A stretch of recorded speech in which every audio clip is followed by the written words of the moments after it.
Welcome to the Messina Connection, where we cover sports, music, people, and a little bit of politics. Can you handle the conversation?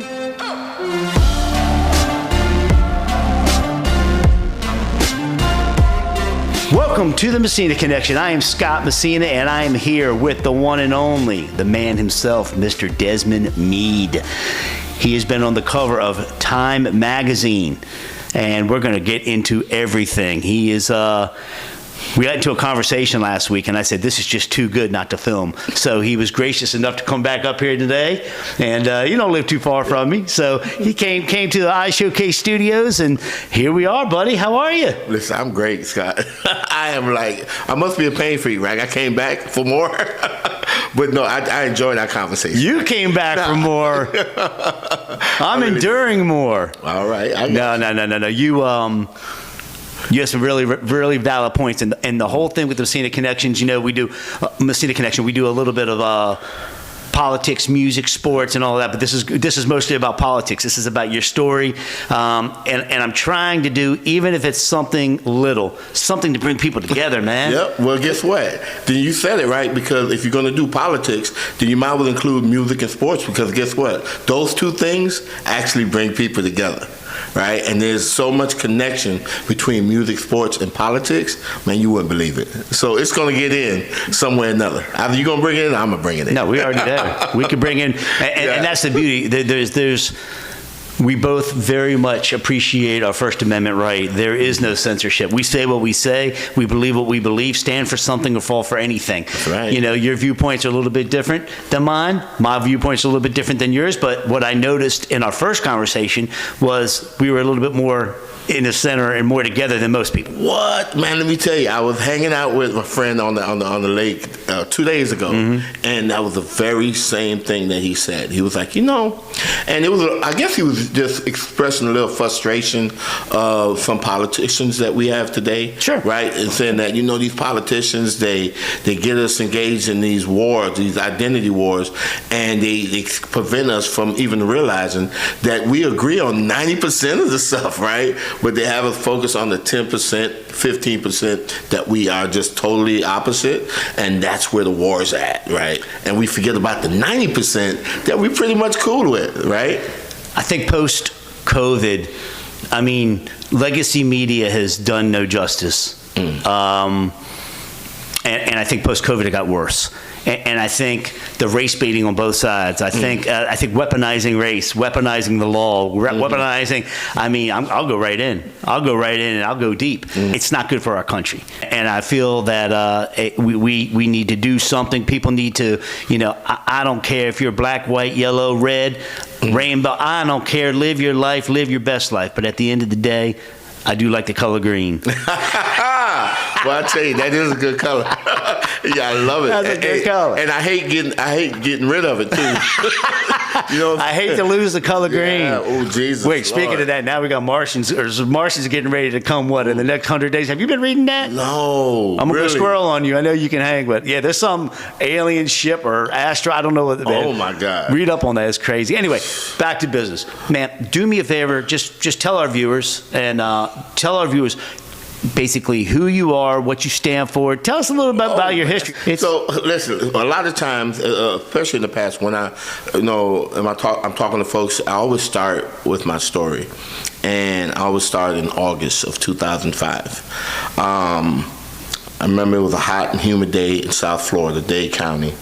And, if you're from Florida, you know about that heat and humidity, especially in August, right? I tell folks, man, it was so hot that I seen the dog chasing the cat and they were both walking, right? That's how hot it was.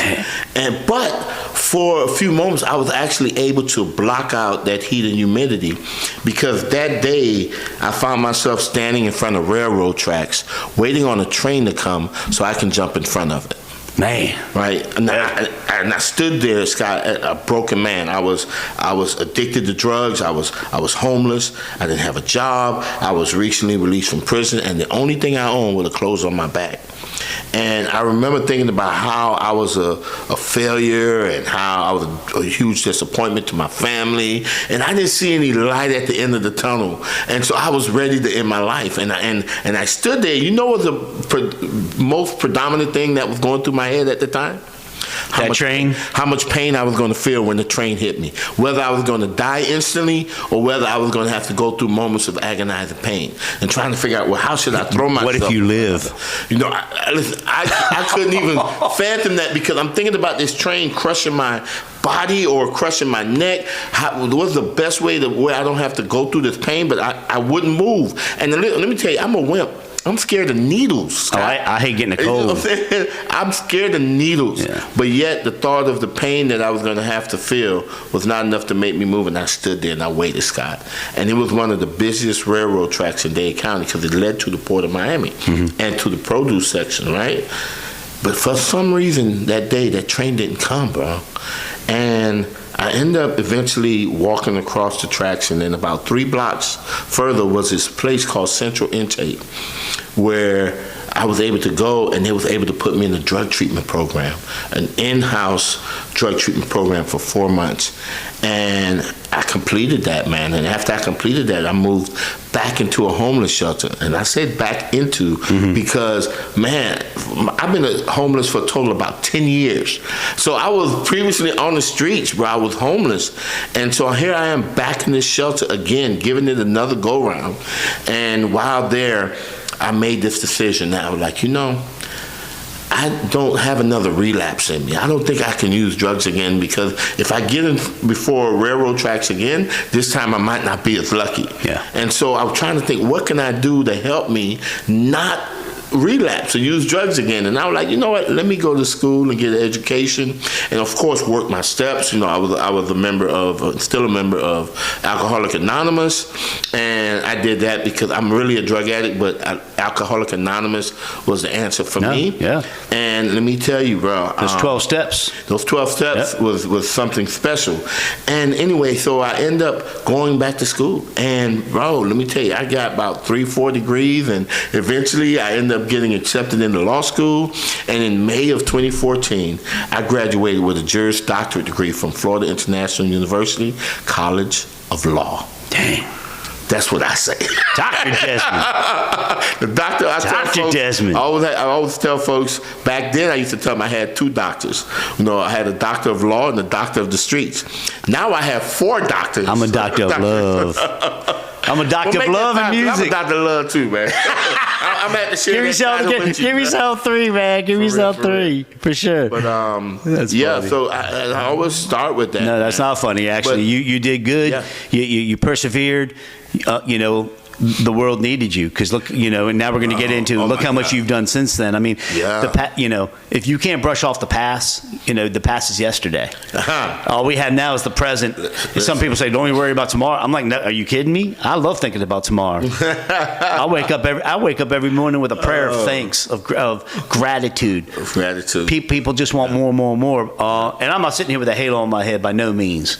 Oh, but I definitely know that. Yeah. Oh, why you gotta say that? I definitely know. Why you say that? You don't listen. We can pretty it up all we want and get the nice clothes, but at the end of the day, you know what? I think all of us have fallen short in some form or fashion, right? That none of us is perfect, right? And that we've made mistakes along the way. Well, if Jesus didn't die for all our sins, brother, everybody is in trouble. Yeah, everybody's going to be in a tough. And even Jesus got a little gangster. Let me tell you. People are like, oh, he, you know, and I'm not getting into it. We can, whatever. But dude, he hung out. Mary Magdalene's. He hung out with the. Go ahead, preach. He never, you know, Rome, and he just wanted to live with the vagrants, or at least learn from them and listen to them and talk to them. I don't know, man. Go ahead, Reb. I have a thing, man. I can see televangelists. I'm born and raised Catholic. Reincarnated. I'm born and raised Catholic, man. Confirmed and all. Not bringing that fire like that. I'm telling you, but I'm like, man, it's. You know, when people say God, you don't know what God they're talking about. So I got to hear the words Lord Jesus Christ for me. That's just me. But at the end of the day, I have another show called Beyond the Tattoo, and I don't judge. Everybody with tattoos, no problem at all. Everybody's got a story, and those tattoos, whether it's pain, whether it's happy, whether they tell the story. But there's some cats on that show, man, that I'm like, wow, and I have talks with them all the time, like we are talking. And my common goal is to communicate. One of them has their eyeballs tattooed black, and I'm like, hey man, my goal is to make him see the light in some form or fashion. So I was doing this interview real quick, and all of a sudden, I said, Johnny, man, I said, look, and I had the camera on him, and he's the first sentence out of his mouth, and I swear to you, lightning and thunder struck like you would never believe. And he just looked at me and was like, yep. And I'm like, this is real, there is another side to this. And if we could just let some people see the light. Let's talk about this for a minute, right? You don't want to mention Jesus Christ and who he was hanging out with, right? He was hanging out with some unsavory folks that society cast aside, right? And, in the work that I do, right, because I went on to actually lead an effort to change the Constitution in Florida, to where now people with felony convictions, once they serve their time, can be a part of our democracy again, right? Which is Amendment 4 back in 2018. 2018. Yeah, don't confuse it with the other amendments. No, because I was reading, I was really starting to study, and that was yours. That was mine. That was the vision that I had, and I led it from start to finish. And the people that can't vote are the rapists and the murderers. No, is what it said. It excluded the rapists and excluded it excluded folks with felony sexual offenses. So it was rape, maybe child molestation, things of that nature, and then of course murder. But everyone else, once they complete their sentence, they get a second chance. They get the ability restored. So if they want to participate in democracy, they have that opportunity. But let me get back to what I was saying, though, right? One of the things that I talk about so much is that people who have made mistakes in life, right, I think are the biggest assets to our society. People who may have gotten arrested, people who have maybe even done some time and gotten convicted, they're the ones actually that's the key to transforming our communities and our country, believe it or not. And then I always point back to the Bible, that God always uses the least among a group of people to bring about the biggest change, right? If you want to talk about Moses committed murder, right? If you want to talk about Paul, right? Great Paul, before his name was Paul, his name was Saul. And Saul was public enemy number one. Yeah, he was. Right? And so when I look at that, and then I look at the fact that Jesus had really about 2 or 3 simple things that really he stuck with. His through line was, number one, what you do to the least among you is what you do to me, right? If you love me, you feed my lamb. If you love me, you feed my sheep, right? And then all of a sudden, of course, do unto others as you would have them do unto you. Sure. And so I take all of that, and I know that, man, wait a minute. I remember when I was on the street homeless, right? And I was hooked on drugs, right? I remember how I felt. And I remember how I looked down on people like that even before I got hooked on drugs, right? And I realized today that, man, that's another human being. And we need to be able to treat another human being with dignity and respect, especially if you claim any type of faith, right? If you're a Christian, or if you're Jewish, or even if you're Muslim, at the core of all of those religions is this concept of forgiveness, redemption, and restoration, which means that you have got to show yourself, right? And if you're really a true believer, that means that you're going to somehow or another have love for the least among you. You're going to have some kind of compassion. Your heart is going to hurt to see a homeless person on the street, or a woman being trafficked for sex, or a child being molested, or you're going to hurt, right, when you see the destruction that's around you. Or you're going to want to do something about it. If you have no soul, right? But you just made my argument. It doesn't start with hatred. It starts with love. With love. It starts with love. But you just made my argument. Look at the people God put in power. You're talking about Saul and that kind of stuff. God put in power over the course of history, right? Don't you think that's why Trump's in charge? Boom. Listen, boom. I can't. Boom. Listen, I'm trying to say an imperfect person. But let me tell you something. The best thing that could come out of that is the fact that now people can start rethinking, right, how we're looking at people that make mistakes, right? Because I love that. Listen, I love that. No. Because back in August of 2005, if you would have told me, like I told people, when I was standing there in front of the railroad tracks, if somebody would have approached me and said, Desmond, don't jump, because in a few years, man, you're gonna be going to college and you're gonna be having these degrees and you're gonna be sitting in meetings with mayors and commissioners and you're gonna be meeting with judges and district attorneys or state attorneys. You don't know the future. Don't jump. Right. Don't jump, Desmond, because guess what? In a few years, Time Magazine is going to name you one of the 100 most influential people, not in the state, but in the world, bro. In the world. And I remember when I found that out, I was like, wait a minute. There's more than 100 countries in the world, right? And here I am, one of the 100 most influential, right? And they say, Desmond, don't jump because you're going to be named a genius. Matter of fact, Desmond, I promise you, if you don't jump, you're going to be nominated, or your organization is going to be nominated for a Nobel Peace Prize. Now, if somebody would have told me all that when I was standing in front of those railroad tracks, I would have put them in the headlock, and they'd have to take me to that dope hole. Wherever they got them drugs they were smoking, they would have to take me there. Sure. Because there's no way that you can make me believe that a person who is homeless, who's been in prison, who's been on drugs, could actually have his life transformed that much. You could never convince me prior to Donald Trump becoming the president of the United States that a person with a felony conviction can actually be president of the United States. And so his victory ripped that veil away and say that even if you made a mistake in life, no one has to look at you as trash for the rest of your life, that you can overcome that. You can overcome a felony conviction and be even president of the United States of America. But see, you're so that means I could be president. You're thinking big. You're thinking big. A lot of people don't think that way, though. A lot of people just want to keep throwing stones. They want to call a person the F word. The arrogance. The arrogance. And how people look down. You mentioned this a moment ago, just to circle back. How people look down at others, and I'm even guilty of doing it sometimes, because to me, it's not politics as much as it is common sense. Common sense. I have a problem with lack of common sense. Oh well, that's just a student. That's just a this. Or that's just a that. No, it's not. It's right from wrong. Well, black, white. I don't. It's cut and dry common sense, bro. So here's the thing, right? I don't have a problem with ignorance because everybody knows to know everything. Right. Nobody knows everything, right? But what I do have a problem with, all right, and this has been a theme in the work that we do. I think since the formation of this country, there's always been a small group of politicians that want to dictate who gets to vote for them. Right? There's always been a small group of politicians that have been very manipulative. And you get it on both sides, bro. You get it on both. Right now we're witnessing the Cold War of hyper-partisan politics. No, even Honest Abe wasn't as honest as you think. Listen, okay, right? And so the thing is, but here's the whole thing, right, is that you can have a small group of politicians that would get us to actually fight and go at each other's throats and not seeing what's right there in front of us.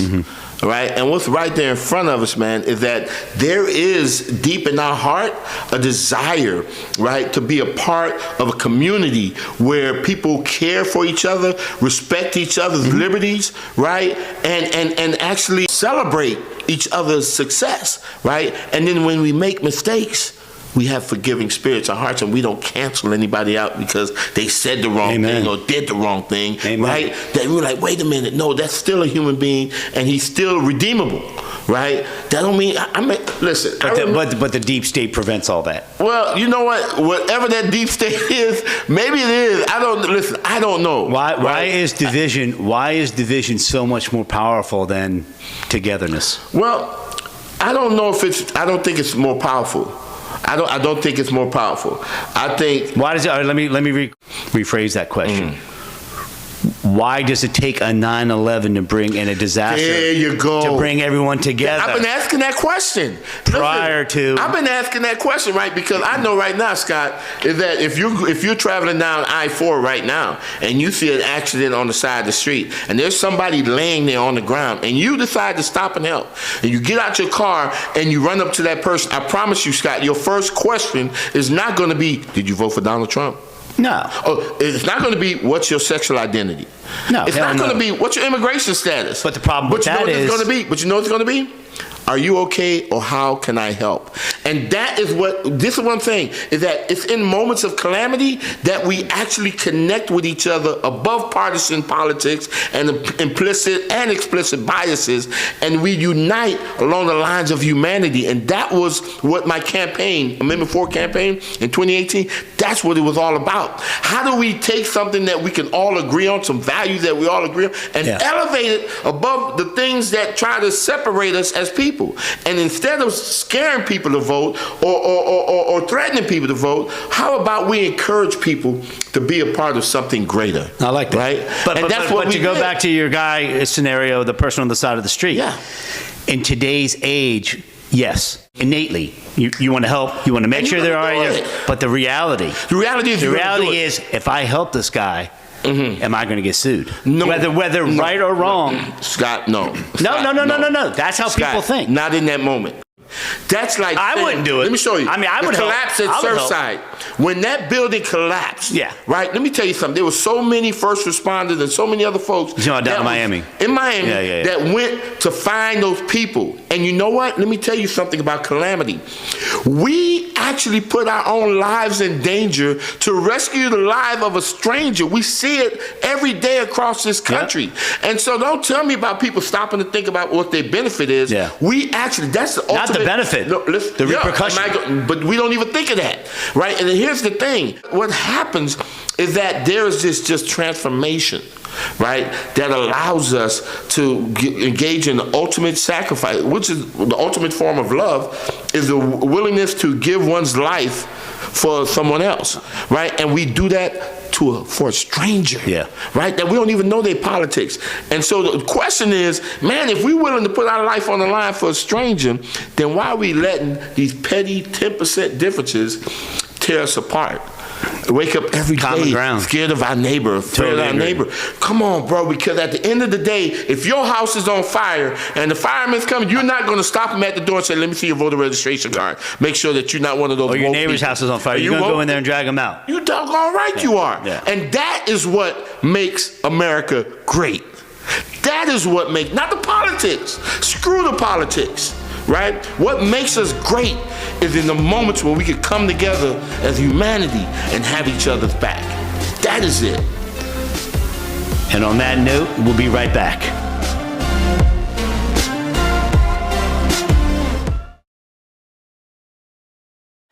Welcome back to the Messina Connection. I am here with Desmond Meade.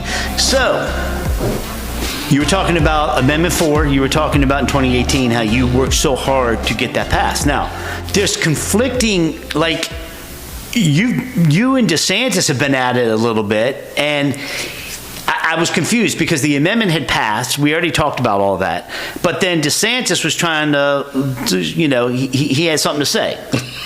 So explain. So I don't know if we could actually say that me and DeSantis have been. I don't think we have. You know. Well, I don't know. You were trying something, and he chewed it down. When we passed Amendment 4, you know, the greatest thing that I tell folks about Amendment 4 was that we actually showed the world that love can in fact win the day. Right. Indeed. That we didn't organize around hate or fear. We actually organized around love. And that's why I like it. And like when you see my shirt say "Let my people vote," when I'm traveling, people say, "Who are your people?" Right? And sometimes, what would you think? Who my people are? You know, Democrats or what? Blacks or what? People who've been locked up. The reality is that when I say "Let my people vote," when you see that, what it means is my people is anyone who you love, who's ever made a mistake. That's who my people are, right? And so what happened is that across this state, we talked to people, whether they were Republicans, Independents, or Democrats, and we asked them a simple question. Has anyone who you love ever made a mistake? And you know what? Almost everyone said yes. And let me tell you what happened. Who would say no? One did. No, seriously, no, for real. Let me tell you. No, give me the demographic of that person. Give me the demographic. No, I'm gonna give you. You ready? So, go. My spiel always been, I don't care what part of the state I go to. And let me tell you, by the way, we polled in the supermajority from start to finish, right? In every media market in the state of Florida, and in every district, representative district, we won. We had the majority of votes there, right? Over 5.1 million people voted yes. Matter of fact, that was more people voted for Amendment 4 than even for the governor of the state of Florida, right? Not more this last time? No, when we passed Amendment 4, that was the race between DeSantis and Gillum. Yeah, he only won by less than 1%. Yeah, but this is what I'm saying. When you add the total amount of votes that DeSantis got, it was way less than the amount of votes that we got to pass it. And over 1 million Republicans voted for that amendment, all right? But let me tell you, so I'm giving you the highlights, but let me reel you back. No matter what media market I went in, the message never changed. And that was unheard of in Florida. You got to have a message for South Florida, North Florida, and then one for Central Florida. That's just the nature of the beast in the political game. But because we elevated above it, our message was the same across. And it was, do you know somebody who you love who's ever made a mistake? And they would say yes. I said, do you think that they should have a second chance? Yes, we believe in second chances. And that was the name of our campaign, Second Chance Campaign. And everywhere I went, I talked to people about it, and I'd never lose except twice. Once in a biker bar in Melbourne, right? And once at the Jacksonville Jaguar tailgate party in Jacksonville, Florida, right? And let me tell you the demographic. The one guy, right, I walk up to him, and first thing he said was, I just want to let you know that I'm voting for Trump. And I was like, congratulations, hey, that's good. I'm happy that you're voting. It's cool. And I said, but let me ask you something, sir. Do you know somebody who you love who's ever made a mistake? And he said, yep, my son. And in the back of my mind, I was like, I got him. I got him. I said, well, don't you want your son to have a second chance to be able to vote? This guy says, hell no. That MF is too damn stupid. I don't ever want him voting. Damn, why would you say that about your own son? But that's funny. Hey, and I shook his hand and I thanked him for his time. But I left. Right. If he don't even want his own son to vote, then why even talk to him about second chances? That's right. And the other one was a Latino pastor that was in a biker bar. Now, what the hell was he doing in the biker bar? I don't know. But he was there. We ain't judging. But everybody else, in the years that I've traveled this state from Key West to Pensacola and all parts in between, and for Myers, I've been to Trump rallies, the whole 9 yards. And I had never had anyone say no to what we were trying to do other than those two people in years. Okay. So I understand, right, the power of what we were doing. I understand how that approach can still transform this state, right? Because we got a lot of work to do here in the state of Florida, right? And I know that if love could win the day back in 2018, it could win the day today, it could win the day in 2026. Every state needs work on the state level, but there is a reason Florida is the best state in the country. On the real estate side of things, brother, there is a reason everybody is moving here. I mean, and if you really think about it, Miami's really interesting. We talked about Dade a couple times. Though. I mean, dude, that's Silicon Valley, they're one of the worst at the race through insurance rates. But Wall Street, Wall Street and Silicon Valley are coming down. They got the money to pay. But guess what, though? That's the problem, though. Yeah, that's the problem. Because the majority of the people that live in Florida don't have Wall Street money, bro. Right. It's not just Star Island. It's going to be a star. I'm not getting excited because a bunch of billionaires can move to Florida. You know what can get me excited? That a bunch of people in trailer parks can have a good way of life. Amen. That's what gets me excited. But look at this. Not about the billionaires. But look at this. You talk to me about the guys who still have the blue thing tarp over their roof. Yeah. Right from the hurricane over a year ago. Right. Oh, getting that stuff fixed is what gets me excited. Yeah. So don't tell me about the real estate market. Tell me about the recovery market. Well, why are so many people moving from California? Listen, it's real. Listen, that's do California. we really want our country to be like California? We're not in California. You know what? Let me tell you. And at the end of the day, I understand, progressive versus conservative, because you know what? There's always more than one way to look at how to solve situations. Now, back 20 years ago, you can have some sensible debates about what's the best approach to solving problems. It's too emotional now for people. Now it's not. It's no more conversation about what's the best approach. You know what the conversation is about? He's uglier than me. He's worse than me. She's worse than me. She's woke. She's this. She's racist. She's that. And it's nothing about what kind of solution am I bringing to the problem. Right. My idea of solving this problem is blah blah blah blah blah blah. I can't. How can I solve the problem if I'm not even talking about it? And then here's the thing. The thing that I liked even back then was understanding. Like right now, Scott, if I show you my hand and ask you what you're looking at, right? You're going to say, yeah, I'm looking at your hand. But the reality is not quite, because the hand has two sides. What you're seeing is part of my hand. Mm-hmm. And so that means that if you have one perspective, you're seeing part of the problem. What about somebody else that may be even living it? Mm-hmm. They have a perspective that they bring. And so you want those diverse perspectives to be in conversation, because that's when you can get a more comprehensive understanding of what the problem is that we're looking at. And when we have a more diverse understanding or comprehensive understanding of the problem, guess what we can come up with? Solution. The solution. But see, that's the message.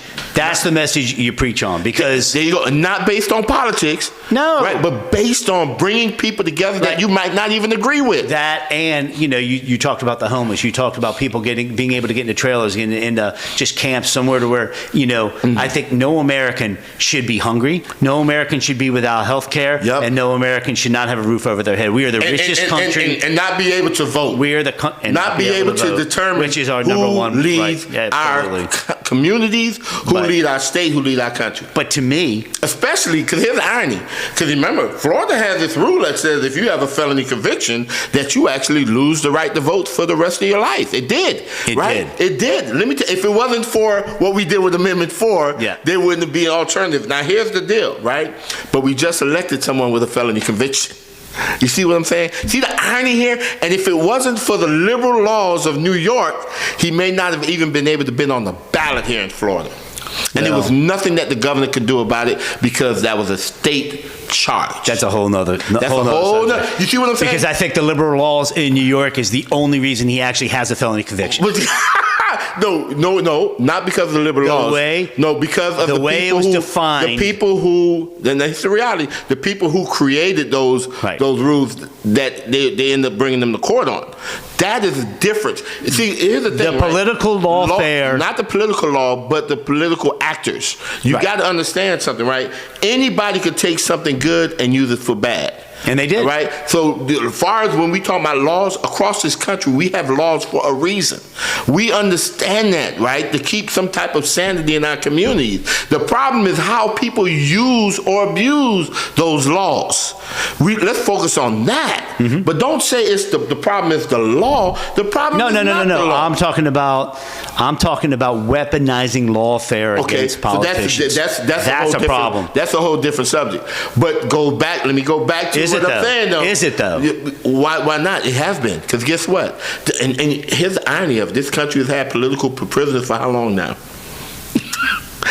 And what is the term of a political prisoner? So, and I had mentioned this to you, and I'm going to mention it again. So here's my thing. I want to get your insights on this, because this is valuable. But I said, all of this came to be from 2016, when the whole chant was "lock her up, lock her up." And my man, the only time I ever saw Trump take his foot off the gas was when he didn't.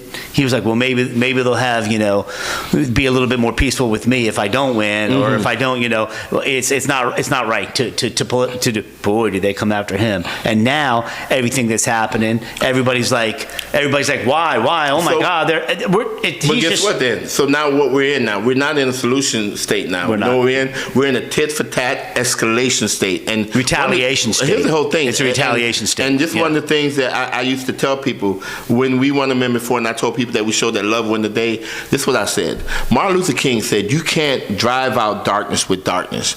You can't drive out evil with evil. Right? You can't drive out hate with hate. Right? But love can actually break that up. Right? And here's the thing: when you respond to violence with violence, you just perpetuate more violence. When you respond to hatred with hatred, you perpetuate more hatred. And so even what you said was that he showed mercy and took his foot off the gas, right? But that mercy was not extended to him, right? Here's the thing. Getting into this retaliation mode, all it does is just further escalate everything and exasperate the problem. Somebody has to be the bigger person and say, you know, I'm not going to repay evil with evil.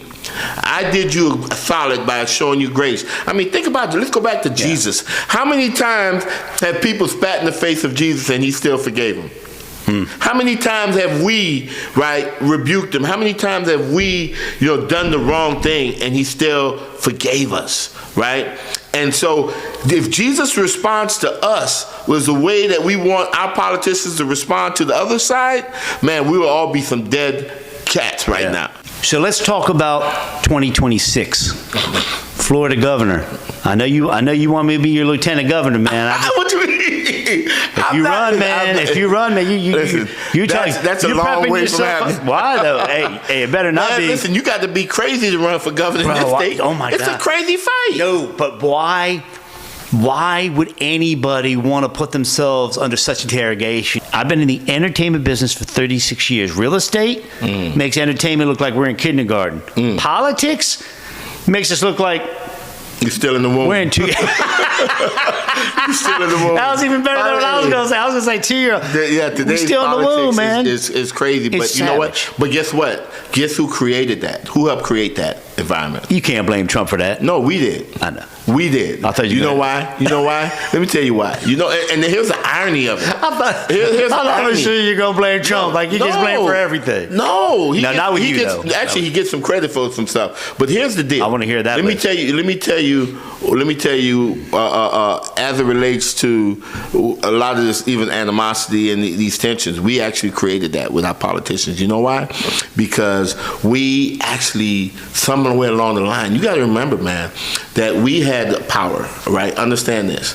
And we had to give up some of this power in order to live together in the community, right? And so we acquiesce some of our power. When are you talking? Give me I'm talking to the beginning of time. We said, okay, listen, you are God's creature. You have all these rights. You can do whatever you want, however you want. But you realize that if you do that, then you won't be able to live together with me and Mark and whoever, because if everybody can do whatever they want, whenever they want, right, then there is no cohesion there, right? And then if we don't stick together, they got wolves and evil things out there that seek to destroy us, and so we have for protection. And so in order to live in a community, we gave up some of our God-given rights to form a union, to form a government, right? And what we did we had to hire some people to manage, right, the governance of what we created, right? Because we gave up our rights. Right? And so we started picking and say, okay, we're going to have you go up and represent us for a minute. We're going to have you go up, whatever. And so we elect these people to represent our interests, right? And they were public servants, right? They served us. But at some point, this thing got switched around. Because let me tell you, what job you're a businessman, what successful business do you know to where the boss has to beg an employee to do something, and even when the employee don't do it, that employee gets a raise or a promotion? Right. What successful business do you know that happens to? It doesn't happen, right? But we're the only one, when you look at a politics, because we have given up way too much power to politicians, and we put public servants on pedestals, and now they become the boss and we become the servants, right? And when you have that formula, things get mixed up. And now because we've done that, all politicians forget that they're working for us. And guess what? Right. Now, who they're working for? They're working for the party now. Right. No longer for you, but for the party. Because whether it's Democrat or Republican, yeah. they're going to do what the party tells them to do, and not what you tell them to do. And now, guess what? And so to keep us from getting pissed off, they said, and by the way, look at that ugly guy over there. Look at that gay guy over there. Look at that immigrant. Matter of fact, let me put the word illegal up in front of it, so you'll have no empathy. So you won't even see their humanity. Right. And that's where, guess what? When I could make fun of alligators eating up human beings, right? And I could put it on a t-shirt and sell it and make a lot of money, right? Where we have no love or compassion for another part of human life, another creature that God created, which makes them, if we believe that God created us, our brother and sisters. Right? And so at the end of the day, we have to bear some of that responsibility for elevating our elected officials so high that they now take on the role as the king instead of the servant. We're the boss. We should be the boss. That's what this country's about. Yeah. We elect people to do what we want them to do. And when they don't do it, if your employee don't do what you tell them to do, what you do? You fire them.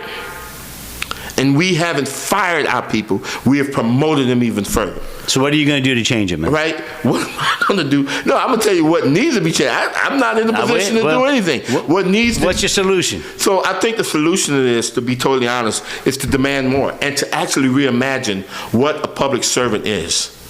You have to reimagine that, right? And at the end of the day, I don't want to hire somebody that the only thing they're doing is making me hate my neighbor, my next door neighbor, or wake up every day afraid of my neighbor, right? I want to hire somebody in our community that finds ways to bring me and my neighbor together. Listen, you ready for this? Hey, this sounds check it out. Hear me out. So I want him to find ways to bring me and my neighbor together without it having to cause a catastrophe to do so. Wow. Wait. That sounds like common sense. That sounds like you just preached common sense. Common sense. And everybody has that. No, everybody does not. Okay, well everybody does not. All political preferences have that, and even non-political preferences. You can find common. Let me tell you something. Just like you can find ignorance anywhere, you can find common sense anywhere. But man, let me tell you. You see this flag back here? I love the flag, man. I really do. You know, and I have a flag on my truck, right? You know how my flag is on my truck? Talk to me. Upside down. You know why? It's not like an upside down cross, is it? No, it's up. My flag is upside down. Why? Why? Because when I was in the military, one of the things I learned was back in the Western era, right? Mm-hmm. At the forts, whenever you see a flag flown upside down at a fort, that means that fort is in distress. What happens is, for instance, if the Indians get ready to overrun the fort, then they would lower the flag and then turn it upside down and put it back up, because what happens sometimes is that the Indians would overtake the fort and then they would put on the soldiers' clothes, and then when the scouting party comes back in, everything's looking normal. You know, they're seeing what appears to be soldiers walking around, and they'll walk right in or ride right into an ambush. And so what the military did was, okay, this is our way, because the Indians don't know the significance of it. We'll just fly the flag upside down, so that way anybody on the outside coming into the fort would immediately see, oh no, the fort is under distress. Those are probably Indians that are disguised, and then they would act accordingly. So by doing so, you're preaching. I am. So when I'm the reason that the flag is upside down is because our great nation is under distress. It's under distress. We've got neighbors fighting neighbors, hating neighbors, right? You got this mounting escalation. You see it in the reapportioning of congressional seats, and one state do one thing, and the next state do. It's always like one side do one thing, the other side kind of move. Around. You got these moves around the crime. You got these moves around immigration, and this political machine has taken over this great nation, right? When the political machine was once, I think, a mechanism to engage in debate or discourse around how to identify and solve problems, it is now transformed into this ugly monster of division and destruction and death in our country. And it has taken over our fort, and our fort is in distress, right? And that's why I fly that, because at the end of the day, I appreciate that opinion, but you pull the politics out of a lot of this stuff, man, we're coming to solutions real quick. But my question, real quick, you can't find anything positive, man? Yes.